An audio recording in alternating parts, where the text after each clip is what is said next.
Assalamualaikum warahmatullahi wabarakatuh. Hai teman-teman, perkenalkan nama saya Ardiana Primasari. Saya dari kelas PGSD 2 PPG Prajabatan UMS gelombang 2 tahun 2022. Pada kesempatan kali ini saya membuat video tentang modul ajar yang telah saya buat untuk memenuhi penilaian akhir semester 1 ini. Langsung saja pada modul yang telah saya buat. Modul yang telah saya buat ini saya gunakan untuk kelas 4 sekolah dasar pada fase B. Pada modul ajar ini saya buat untuk mata pelajaran matematika dengan pembelajaran mengenai balok dan kubus atau domain elemen pada geometri. Pada kesempatan kali ini, capaian pembelajarannya merupakan peserta didik yaitu capaian pembelajarannya peserta didik dapat mengidentifikasi benda-benda apa saja yang termasuk benda bangun ruang. Kemudian tujuan pembelajaran kali ini saya ingin menunjukkan bahwa peserta didik dapat menganalisis benda-benda yang berhubungan dengan bangun ruang. Dan yang kedua, peserta didik dapat mempresentasikan hasil analisis mereka. Nah, pada modul ajar kali ini, saya membuat dengan berbagai teori dan konsep. Yang pertama, ada diferensiasi. Apa sih diferensiasi itu? Ya, diferensiasi itu merupakan suatu bentuk pembelajaran yang disesuaikan dengan kebutuhan para peserta didiknya. Diferensiasi ini biasanya atau kerap digunakan dengan memenuhi asesmen diagnostik sebelumnya. Pada pembelajaran kali ini saya menggunakan asesmen diagnostik berupa kesiapan belajar. Nah, kemudian pada diferensiasi yang saya tampilkan di modul ajar ini, yang pertama diferensiasi konten. Konten apa saja yang saya tampilkan? Yang pertama tentang video, konten video pembelajaran. Dan yang kedua tentang konten berupa materi pembelajaran dari PowerPoint yang saya buat dengan Canva. Dan yang kedua diferensiasi proses. Tentunya setelah dibuat asesmen diagnostik, peserta didik akan dibentuk dalam kelompok-kelompok belajar mereka. Pada kelompok tersebut, proses setiap kelompok pasti berbeda-beda. Terlebih pada kesempatan kali ini, saya juga menerapkan yang pertama, teori belajar. Teori belajar yang saya gunakan pada kesempatan ini adalah teori konstruktivisme. Ada yang tahu konstruktivisme itu apa? Ya, teori belajar konstruktivisme ini merupakan teori belajar yang sangat amat mengedepankan pemikiran para peserta didik. Bagaimana peserta didik memecahkan masalahnya dengan cara berpikir yang kritis, dan bagaimana cara menyelesaikan masalah tersebut dengan cara mereka masing-masing. Itu sangat amat ditonjolkan pada pembelajaran dengan konsep konstruktivisme ini. Jadi pada pembelajaran ini saya mengajak anak-anak untuk berpikir kritis dengan beberapa pertanyaan yang muncul, seperti, ada yang tahu pertanyaannya apa? Seperti, mengapa banyak benda-benda di sekitar kita yang kita temui itu berbentuk persegi atau persegi panjang? Kenapa sih? Ada yang tahu? Ya, seperti itu pertanyaan yang bisa memacu anak-anak berpikir kritis. Mereka akan menjawab dengan cara mereka masing-masing, dengan bagaimana bernalar mereka, apakah itu sudah bernalar kritis atau belum, itu sesuai dengan jawaban mereka masing-masing dan cara pikir mereka masing-masing. Selanjutnya, pada pembelajaran ini, saya juga menampilkan berupa teori perkembangan sosial yang muncul. Ada yang tahu teori perkembangan sosial yang muncul pada usia anak sekolah dasar? Pada teori perkembangan kali ini saya menggunakan teori Erik Erikson berupa industri dan inferiority. Kenapa saya ambil ini? Kenapa?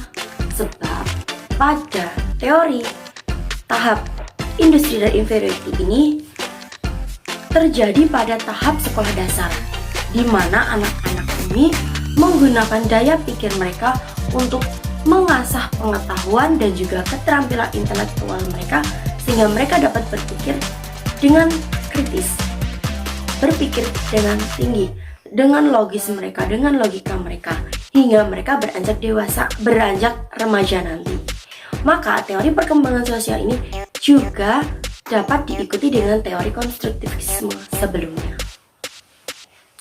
Ya, jadi pada pembelajaran ini yang menonjol berupa diferensiasi, lalu ada teori belajar, kemudian ada teori perkembangan sosial. Kenapa saya ambil itu? Sebab pada pembelajaran ini ada bangun ruang dan juga bangun datar yang kita pelajari pada geometri. Yang pertama bangun datar. Bangun datar itu isinya berupa kotak, berupa persegi atau persegi panjang, dan bangun ruang berupa kubus dan balok.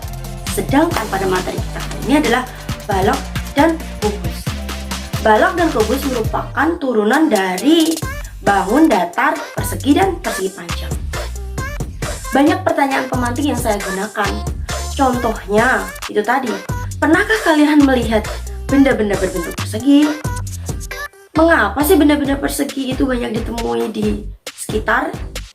Apa ada manfaatnya atau apa ada alasannya kenapa harus berbentuk persegi? Selain itu, peserta didik juga saya ajak untuk menganalisis apa saja sifat-sifat yang ada pada balok dan kubus. Contohnya, lemari. Lemari berbentuk persegi panjang, namun bangun ruangnya berbentuk balok. Jadi, kita akan menganalisis apa saja sifat-sifat atau ciri-ciri dari persegi panjang. Contohnya, apa sih sifat-sifat atau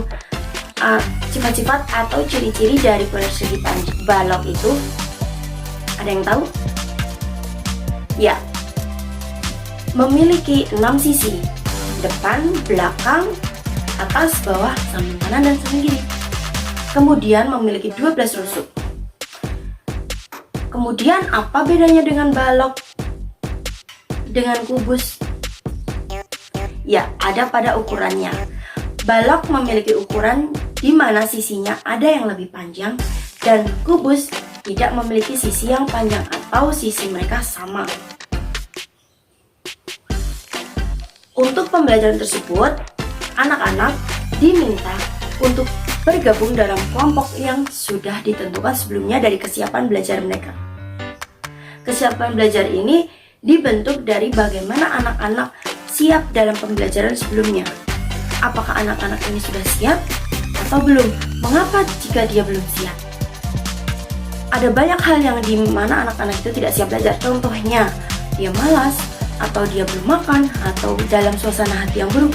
Itu membuat kesiapan belajar anak tidak siap. Lalu setelah anak diberikan pada kelompok masing-masing, baru kemudian proses konten dikeluarkan berupa video, penayangan video, kemudian penayangan PowerPoint, begitu seterusnya. Lalu anak-anak diajak untuk berpikir tingkat tinggi, di mana dari pertanyaan-pertanyaan sebelumnya yang mereka akan jawab secara pribadi ataupun berkelompok. Di situ akan menunjukkan bagaimana cara berpikir mereka. Selanjutnya anak-anak juga diajak untuk mengerjakan LKPD bersama kelompok. Baru setelah itu mereka akan presentasi dengan hasil mereka dalam kelompok. Setelah semua selesai, anak-anak diajak untuk mengerjakan soal evaluasi, di mana soal evaluasi ini untuk mengukur tingkat pemahaman mereka. Apakah sudah paham ataukah belum?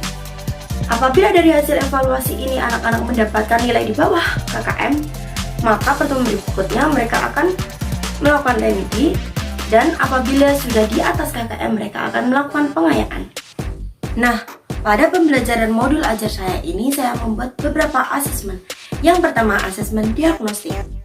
Asesmen diagnostik ini diawali dari dimulai pada awal pembelajaran, yaitu diagnostik ini saya gunakan berupa kesiapan belajar, sehingga saya ambil penilaian pada pembelajaran sebelumnya. Kesiapan belajar ini diukur dari bagaimana perasaan atau emosional anak saat pembelajaran dimulai. Ada yang senang, ada yang sedang tidak dalam suasana hati yang baik, sebab malas, atau belum makan, atau dan sebagainya. Asesmen yang kedua saya ambil formatif. Pada asesmen formatif ini saya gunakan untuk penilaian sikap dan juga keterampilan mereka. Sikap dia ini pada profil pelajar Pancasila.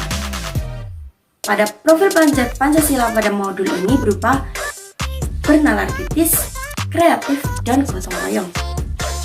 Kemudian keterampilan ada pada mengerjakan LKPD dan tentunya mempresentasikan hasil pekerjaan mereka, di mana mereka harus mempresentasikan pekerjaan dengan percaya diri, semangat, dan tentunya dengan bahasa yang baik dan juga tegas. Dan yang terakhir saya gunakan berupa sumatif, namun sumatif kali ini bukan pada akhir semester, tapi pada akhir pembelajaran, di mana untuk menentukan apakah murid atau apakah peserta didik sudah memahami materi atau belum. Maka pada diagnostik kali ini saya akan Maka pada asesmen kali ini saya akan memberikan beberapa penilaian pada anak untuk mendapatkan hasil yang lebih baik. Baiklah, untuk kurang lebihnya mohon maaf apabila masih ada yang salah dan kurang, mohon dimaafkan. Terima kasih. Sampai jumpa. Wassalamualaikum warahmatullahi wabarakatuh.